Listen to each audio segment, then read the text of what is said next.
Welcome to another edition of Be Great Podcast, where we always speaking to great people who have done phenomenal and great things. And today I have a special guest, my guy Kevin. How you doing, man? I'm doing great. Now, thank you for having me. Yes, man. Yes, Kevin. If you wouldn't mind, introduce yourself to the people. Let them know a little bit about yourself, please. Again, my name is Kevin Thompson. I'm born and raised here in Rock Hill. Um, I'm employed with Duke Energy. I've been with Duke Energy for 22 years. I've been in real estate for 18 years. I've been in real estate development for about 12 years. Um, at Duke Energy, my role is I started off as a electronic technician. So now I'm a nuclear planner. So I get to plan all the work for everybody else to do. So that's my role. I'm a nuclear planner right now. I've been married for 24 years to Elisa. She's a um, uh, assistant principal at York Intermediate School in York, South Carolina. We have two children, Bryson and Kennedy. Bryson is his second year in Coastal Carolina, and Kennedy is in the 11th grade at South Point. Um, Pretty much that's it about me. You know, business wise. Oh, and another thing at Duke, one of my roles at Duke Energy is I'm also over employee engagement and diversity, equity, and inclusion at Duke Energy. So those are my many roles. Okay. So you got a fruitful day. That's awesome, Yes. man. Well, that's great, man. Well, I know you got some good stuff going. We definitely gonna get into a little bit about your story, but also some things that's near and dear to your heart that we want to make sure people know about. But just kind of unpacking a little bit about yourself. I know you said you were born and raised right here in the good city of Rock Hill, right here as native. But also, just kind of let's get kind of unpack a little bit about yourself. So you say you into working with Duke Energy, and you've been there for quite some time. If you can, what led you and kind of got you into that space? Where you did you go to school for it? How did you get into what you do now? Yeah. So what kind of led me to Duke Energy is, um, of course, I went to school for electronic engineering technology. That's my what my degree is in electronic engineering technology. I've always loved the field of electronics. I've always loved to take things apart, put them back together, see how they work, see how the mechanicals work in it. I love troubleshooting. I love taking a situation and figuring out, you know, what makes it tick. Why don't it work, and trying to make it work. That's what I love to do is tinkering. Um, so what led me to I just always had a passion for not just the electronics and electricity of it, but just more so the troubleshooting of something, anything, and and putting it back together and seeing if it'll work after that. I'd rather have something broke because it allowed me to try to dig into it to fix it. Oh man. So that's my passion is just is fixing what's broke, you know, Okay. and that goes with anything, fixing Wow. what's broke. Um, so I worked at Celanese for some years. A lot of people don't even know about Hertz Celanese. It's not Celanese Mhm. no more. It's Riverwalk, all of that out there. Yeah. So coming out of high school, I worked at Hertz Celanese for about 7 8 years while I was going to York Tech. So after I finished York Tech, I got hired on at Duke Energy, and I've been at Duke ever since. Wow. Yeah, I remember selling these. I had family, a lot of people who worked out there too. So I remember back in the day. Yep. Yep. That's So it was cool, good man. experience. Good experience for me to work out there in a place like that. Yeah. I give you a little crazy side note about me. One of the things I've always wanted to be growing up, and you're gonna think this is kind of crazy. I've always wanted to be a professional bodybuilder and an electronic technician, Mhm. and those are like two extreme from one end to the other end, you know. Yeah. But I wasn't able to do the bodybuilding stuff, but the technician, electronics and stuff, I was able to fulfill that part of it. You know, that's why I tell kids you can if you can think of it, you can be whatever you want to be. You don't have to Yeah. focus on just one thing. You can be and do whatever you want to do. You know. Mm. So I've settled in on electronics. I still love electronics. I don't do it at work now, but I still got a passion to tinkle with it. Okay. Now, are you building on anything right now? Any cars or any building something up? Are you Well, doing any? here's something else, and I failed to mention that uh, a lot of people, some people know, a lot of people don't know, but I've invented two products. I got one product is patented, um, and my second product, I never got it to the patented stage. Um, but my first product, I did get it patented, um, and it was called a neat seat uh, mechanism that I invented. It was a mechanism that fits on the bottom of your chair and it pulls up over you and allow you to put on makeup and eat while you drive without soiling your clothes. So Wow. I invented that product through Invent Help. I know you've seen the series on TV, those midnight infomercials about Invent Help Yeah. with George Foreman. Okay. So Yeah. I went Yeah. through that whole episode with Invent Help, and they helped me patent my product. Uh, Wow. and my second product, believe it or not, it was called a bionic arm. So it was a portable device that folds up, that you could take it wherever you wanted to go, and you could get a bicep workout no matter where you was. It works off Mhm. a push pull actuator that allowed you to change it from biceps to triceps. Wow. A lot of people, that's kind of over a lot of people's head type stuff. But I mean, it just goes back to like a lot of the stuff that I like to tinker with and try to come up with and try to make work, you know.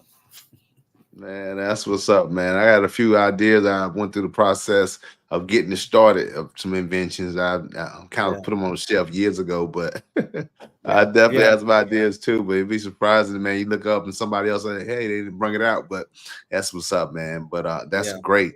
But I know you got some other things you're doing too, man. So I really want to kind of dive into that, those other Mhm. lanes you're in because I want you to tell us people about what you got going on with this real estate because I know you from what I'm seeing, man, you can make some noise in that real estate area. So if you wouldn't mind, let us know a little bit about what you got going on with the real estate as well. Yeah, well, I started, like I said, I've been 18 years now in real estate, and I started off just buying and selling houses. Then I went from owning investment property. Then I went to selling some commercial property, and so as of late, I started two real estate development companies. One company is I am the sole member of it. It's my particular LLC, um, and it's called Bryken Futures LLC, Ryken. And Bryken Futures is just short for my son and my daughter, Bryce and Kennedy. So it's called Bryken Futures LLC. And so I'm hoping one day that they'd get the real estate bug and they'd come on board with me because I already got the LLC in their name. Mm. And my other real estate company is called FAM, LLC. It's FAM LLC. So it's sort of like a running joke between the four of us. It's four members in that particular LLC. And the running joke is a lot of people think it's FAM short for family. But really, FAM is short for 40 acres and a mule. Mm. So that's what that LLC is. It's 40 acres and a mule. And we chose that name because it's pretty much about us getting into the real estate, trying to get some of what we got taken from us, just trying to, and we're a long way from it. But our goal is to buy land, buy houses, renovate it, sell it, buy land, build from the ground up, and sell to hopefully a deserving family. So that's what we do as far as the real estate part of it. And also, we take on investors also with the real estate company that if anybody wanted to invest in one of our projects, we'll allow them to invest. We'll pay them a return, and once the house is built in 3 to 4 months, we'll pay them out. So that's a way for them to make money, and it's a way for them to help us reach our end goal, which is providing homes for somebody that's deserving. Yes. So that's more on the real estate side of it. And my long term goal is to one day I want to buy 10, 15 acres of land, and I want to build a subdivision. I want to build a whole subdivision of affordable homes, Mm. and so that's one of my future goals, and it's going to happen. Mhm. It's only a Oh matter of man, time. that's awesome. That's awesome, bro. I know you on your way there. You're definitely So doing some great things in that space, man. And so you still are now. You do. I know you got some other things in that space that you're mhm, doing and want to not to educate people about mhm. the importance of real estate. So if you wouldn't mind, let's kind of talk a little bit about what that looks like and what are you planning on doing in that space? Well, in that area, and so everybody tell me that you've been in real estate a while. You need to start trying to teach other people about what little bit I know. And my I love teaching people. I love divulging information about anything that's going to help people progress and succeed. And so I developed a course, the basics of real estate investment. And so I'm going to start teaching the basics of real estate investment to people, just kind of, anything from finances, anything from dealing with the attorneys, dealing with appraisers, dealing with inspections, on that side of it. And that's the real estate investing side of it. Also, going forward, on September the 23rd, I'm a part of a real estate group called NARAB. It was the National Association of Realtors and Brokers. It's called NARAB. On November the 23rd, I'm going to be hosting, along with some other fellow realtors, an event. It's called Black Men Buy Real Estate. Mm. And so, how I kind of came up with that, and I sat back and I was thinking, I said, I've been in real estate 17, 18 years. I can only think of two times that I've only sold real estate to a single male. Mm. And the rest has been with, of course, married couples or just couples that's dating, whatnot, or single female, mostly single females. But I've only sold two homes in my 18 years to a single male. Wow. So I got to thinking, I'm like, so what is it that's keeping more males from buying homes or just investing in real estate in general? So, Wow. which led me to want to put on this forum for Black Mm. men. It's open to anybody, but my main focus is Black men. Trying to figure out how can we close that gap uh, Mhm. to get more Black men buying their first home. Now we're tackling anything from real estate, uh, credit scores. Um, you and I talked about it yesterday. Financial discipline, Mhm. or just discipline in general. We Yes. got lenders coming in talking about the process that they go through to help qualify. Yes. We got banks coming in talking about investing. If you want to invest in real estate, and you don't want to go the route that I go as far as investors, you want to go through like a company to invest in real estate. So I got a company that comes in, and that's what they lend money on real estate investment. So a lot of people think that you have to have money to invest in real estate. Well, you don't necessarily have to have money to invest in real estate. You just need to know where to go get money from, you know. Mm. But in doing that, I tell people you got to keep your credit score good. You got to keep your name good, because nobody will invest in you or into your dream if they see that your name is not good as lending money to. So those are some of the things that we want to talk about on November the 23rd in this forum, Black Men Buy Real Estate. And we invite anybody that comes, and we want your sons to come. We want anybody that's been on the fence. Uh, and I got an idea of kind of like what it is, what like keeps a lot of Black men from buying real estate. It's a multitude of things, but I think one of the things with us is I don't think it's as much as about fear. I think it's more so discipline. Mm. I think it's more discipline, more financial discipline. Because if I've come into some money, if I've come into say $20,000, you know, I should be putting that money towards the down payment on a home. But that Hellcat is looking real good. Mm-hmm. So we got to decide what's more important right Yeah. now. I need somewhere to lay my head. I need to leave that Hellcat alone right now. You know, men, we Yeah. love cars. We love things like that, but we just got to prioritize more um, Yeah. certain things. Exactly, And I, man. You hitting it. Yeah. we just want to drive it. We just want to drive that point to men that, look, let's prioritize some things. Let's get where you lay your head, you Mhm. know, down. Whether it's renting, whether it's buying, whether it's whatever. Let's get that down. You know. So we're excited about that. I'm pretty excited about putting that together. I'm excited about working with some local realtors, and we're all going to put this thing together, and we'll put it on however many times as we put it on. Man, that's awesome, man. I love what you're saying because that's a lot of things that even this need, especially with men, this is helping us to be exposed to what this look like. A lot of us probably, for whatever reason, may not have seen the process of how they got to go through to get to that Mhm, place of being an owner of your home. mhm, Because a lot of us, you just made whatever reason never have been down that path yet. So it's great that you're putting together a outlet or opportunity for men to be able to start preparing themselves. For me, like I right. said, I started off many years ago. My credit was messed up. And then to the point where start working on that, going to the first time buyers program. To it was a process, and so getting Mhm, guys involved in the process of what it's going to take for you to be home ownership. Because sometimes some men don't even see that as something that's in their future.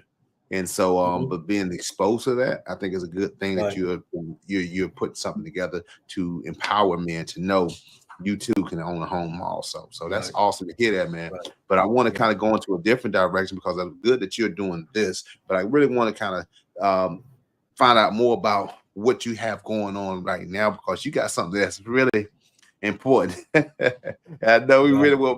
want people to hear about what does this look like? What do you got going on right now that you really feel that people need to hear about it, but also get involved? So if you wouldn't mind, Right. go ahead and get the cat out the bag and let people know what you got going on. So right now, what I have going on is real important. Is I chose to run for a seat on the Rock Hill School Board and at large seat. And I'll say there's two at large positions. Myself is running for one, and Jennifer Hutchison is running for the other. And she and I, we're not competing against each other. That's two separate open seats, and I just want to tell people that they can definitely vote for both of us. I encourage you to vote for both of us. Um, running for the school board is near and dear to me because it goes back to what we just talked about. Black men buy real estate. Well, we're talking about that on a bigger scale. We're talking about grown men, adult men. But there's another side to that. We need to try to get young men, as young as possible, and they need to see what success looks like. Now, I'm not here to toot my own horn about anything that I've done, but I tell people everything that I have done, anybody can do it. It's nothing special about me. You just got to have that desire and the want to. Anybody can do anything that I've done. So, running for the school board, it's just giving me the opportunity to be able to go into these schools, to talk to some of these kids, um, any kid. It don't matter who kid, boy, girl, black, white, anybody. I want to talk to them all because kids they just need to see what success look like. We don't see a lot of success. We see what we think is success, like in the music industry. I mean, there's a level of success, but in the sports arena, that's another kind of success. But we need to see what a non-athletic success looks like. That's not on the basketball court. That's not on the football field. That's not on the diamond. Playing baseball. I need kids to see what with just hard work success looks like and determination what that looks like. So with me running for the school board, my goal is to make sure these kids are empowered to be creative and their thinking, um, uh, because that creativity will lead to the different avenues that they're going to seek eventually once they graduate. If they haven't never been exposed to anything, then they don't know what to even go to college for, or they don't even know what to seek outside of high school. So we just have to expose them to as much as we can expose them to, and then help nurture that, help them. If you see a child is gravitating towards something, say like electronics, or say like what you're doing, or a podcast, or social media influencer. If you see a kid gravitating toward that, well, it's up to us as adults to help nurture that, and help give that kid the tools that they need to expand on that. And so that's what I'm excited about. I'm excited about, trying to bring out the best in these kids, Mhm. um, digging into any problems that they may have. I tell, my wife, I've told her before that kids kids wake up with stuff on their mind just like adults do. Kids have bad days just like we do. Kids go through some of the same stuff. So when they have to take that stuff to school, and um, it may not come out like how we would deal with it. Theirs may come out, and it may be looked at as a problem in the eyes of a school teacher or school. So, just learning that kids go through the same thing that we go through. We have to sit down and try to figure out, look, is it something at home that you're going through? How can we help you alleviate that? Uh, Try to get them to talk to who they need to talk to help turn that around to where they can kind of, because it's hard to learn when you're dealing with some stuff. Yeah. You and I, we're out of school, but if you can think back in school, it's hard to learn when you got stuff on your mind, or when Yeah. when that stomach growling, it's hard to learn. Yeah. So that's the kind of stuff that I want to tackle, is just to make sure that, for one, our kids are being looked at as positive, and I want them to know that somebody care about them, care about their well-being, that they can come and talk to a grown up about anything, and don't hold stuff in and let it intensify and magnify to a problem. Mhm. The other thing that's kind of driving me as far as the school board is, of course, the faculty, the teachers, um, and I hadn't really spoke on it a lot before, and I've always just said the teachers, teachers, teachers. But when I say the faculty, I'm talking about the teachers. I'm talking about the bus drivers. I'm talking about the canteen workers. I'm talking about the janitors. You know, we should all be able to go to work with a safe learning environment. And as far as teachers having the tools that they need, and not feel like they're being handcuffed on certain things, and being able to teach, their job is to bring out the best in the students. And I know they have lesson plans they have to abide by, and they have curriculums that they need to follow. But there's a way to follow that curriculum, but still not feel like you're handcuffed. Um, so, my goal is just to listen to the teachers.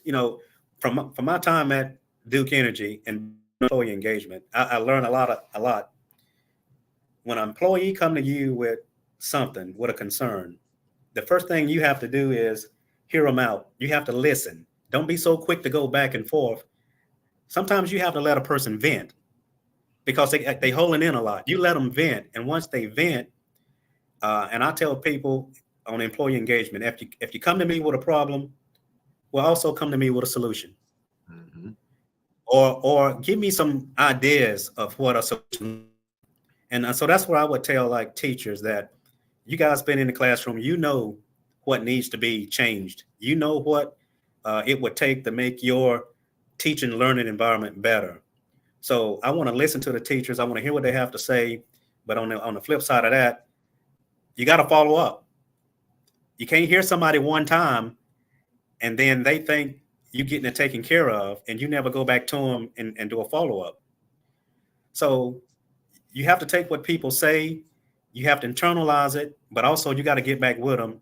And even though you may not have an answer for them, but getting back to them and say, I hadn't forgot about it. I remember what you told me about this. I just want you to know that I'm still working on it. That means a lot because when a Awesome. teacher feel like they're not being heard, when they feel like their concerns are not being met, well, they'll start seeking employment elsewhere. And Mm. that's what we don't want. We don't want we got too many good teachers leaving, and we don't want to lose any more teachers. We don't want to lose cafeteria workers. We definitely don't want to lose bus drivers. We got a shortage of bus drivers right now. So we just have to take all of their concerns and try to make the work environment better for them. Third Aw- thing, third thing, real quick. So my platform, like I said, is students, faculty, teachers, and my third platform is community relations. Now this, one thing about community relations is important. We talked about it during the last segment on another episode that a lot of people, like any job got a board of directors, any company got a board of directors. Well, the people of Rock Hill, they are the board of directors for the Rock Hill School Board, which means they have the final say. So the school board may implement something that's not the end all be all, because if what the school board implement doesn't align with what the parents and the community believes in, well, there's a forum. They can come to the school board meeting. They can voice their opinion, and they can get it shut down. mm. So that's why I tell people, let's get involved. Let's get involved. I really believe some of the decisions that's being made on the school board, it's being made because I think some of them think we don't care anything about our kids, and they're doing stuff and not even really consulting the community. My goal is to be transparent with what the community, what's going on the school board, because the community can't make an informed decision if they don't even know what's getting voted on. So, as a school board member, our job is to take what we're talking about, um, and then take it to the community and say, look, this is what we're talking about on the school board. This is what we're going to be voting on. I need to know how y'all feel about it, because how y'all feel about it is how I'm going to go back to the rest of them. Because if it's not in alignment with the parents, if it's not in alignment with the kids, then I ain't voting on it. Um, Mm. my manager at McGuire at Catawba Nuclear Station, he said something as far as transparency, and I believe in it. He say, I tell all the employees that I'm going to be transparent with you. There's going to be a lot of decisions that I don't like, that you don't like, but he say, I think at the end of the day, as long as I'm transparent with you, you'll respect me. It's when you think that I'm hiding something, that's when you're going to lose respect for me. So, my goal is to be transparent. Um, Mm. there may be some decisions that's been made on the school board that the community may not like. But I think when you're transparent with the community about the decisions, whether they like it or not, they'll respect you. So Mm. that's my position, is just to be transparent um, with the community about everything that goes on the school board. And I'm going to tell you, some of them might not want me on the school board because I'm going to be a thorn. I'm going to be a thorn on the side of anybody that's not doing something that they're not supposed to be doing. I'm exposing. That's Mm. my position. I'm exposing anything that needs to be exposed, and I'm going to be a thorn in the side to anybody that's not in alignment with the community and with the kids. So that's my Mm. Yeah. Well, that's good to hear, man. Like I say, I'm so grateful that you even took it something to heart to even want to be a part and to not just to say somebody need to do something about it, but you raise your hand and say, let me get involved because your kid's about to exit school, but your daughter anyway. But right. you said definitely I need to be not just do it for my kid. I look at it as being not only success is when you do it for yourself. When you doing things as for others, you doing things as be significant. And so Right. you are taking a plunge to say, man, what can I do to make a difference in my community? And I take Right. hats off and I commend you for even going through this process because I know it's not an easy process to go through electional election, doing all your work you do, man. But I am behind you because I love what you're doing. I know your heart is in it. And you really want the best for the community and want the best for the kids and want the best for everybody as well. And so, with that, I want to ask you this: how can someone follow up or kind of find out more about you to hear more about you, what you have going on, and how they can better support? How can they do so?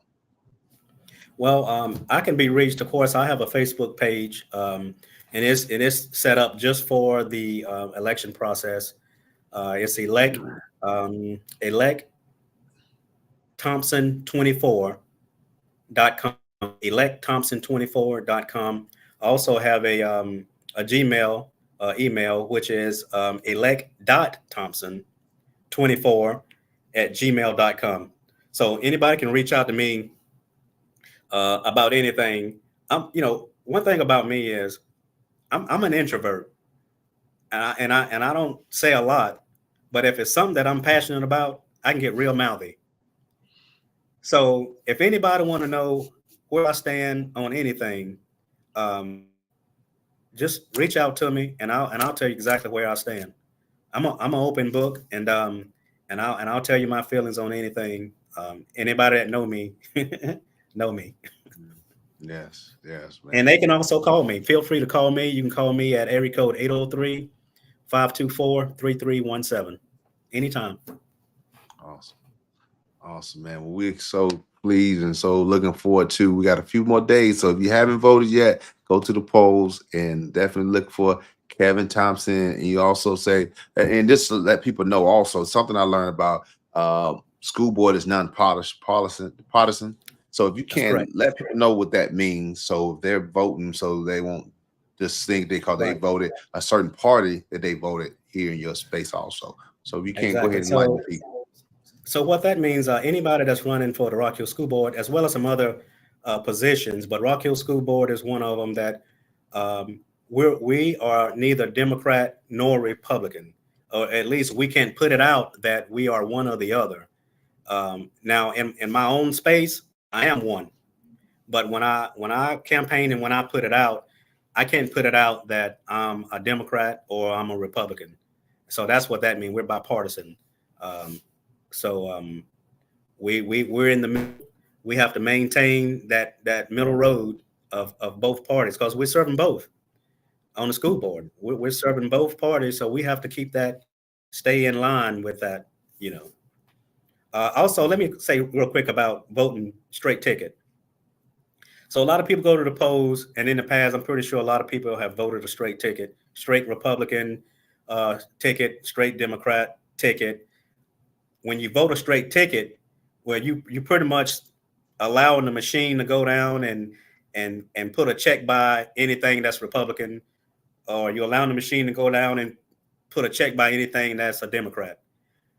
We tell people, take the time and actually go through the ticket. Pick your candidates, because these candidates, whether it's the Rock Hill School Board, whether it's the whoever corner or whoever, everybody they've spent time campaigning. And so a lot of times if you vote a straight ticket, well, a lot of those people get overlooked because we're not partisan. We get overlooked, in that instance. So we tell people, look, take the time out, go over that ticket and vote your candidates Mhm. box by box, you know. And so that's what I encourage people to do, just to kind of like just take a little extra time to go over that ticket real good and pick your candidates. Yes. So I do want to echo that as well. And you definitely have to push the name. And I think it was something about hitting that name versus hitting the box. I think it was some discrepancy, some kind of way in there. I don't know if you know about that, but I know Mhm. some people have some challenges making sure that you click on that actual name or something like that. But you can, I'm thinking, is it still early voting? Do we, how's that set up? Do Um, you know? Seems like early voting. I know I'm not. I'll be telling you wrong if I said anything, but I know we're down to maybe like the last few days of early voting because you know Tuesday is going to be the day for voters. I think the early voting is pretty much coming to an end here pretty soon, but I'm Yeah, not I sure think I don't exactly. know exactly. I don't know exactly when that date is, but you can always go on. What's that? SC vote. What is that website? You know? think it's sevote.gov or something like Okay, that. I think it is sevote.gov, .gov. Yeah. So and it'll please tell go you. there. You can, yeah. Mhm. Yeah, you can go there and look at sample ballots. You can get all your questions answered. A lot of that's right there. So if you have any questions, please check that website out and see Mhm. vote.gov, and it should pretty much get you answers. But please exercise your right to vote, because it's a privilege, not just something that you've been, it's a privilege to be able to vote. So please exercise your vote, and Yeah. we look forward to seeing more of you. And we definitely want to go ahead and I just want to say in advance, congratulations to all that you have done, and even hope that you complete everything that you set out for. And I want to thank you again, man, for taking the time out to share with the people a little bit about what you have going on, and that you're stepping up to be our school board leader as well. And so we want to thank everybody for taking time to be able to watch this episode. Do like, do subscribe. But in the meantime, in between time, we want you to be great. Thank you for checking in with us. Thank you, man. Yeah.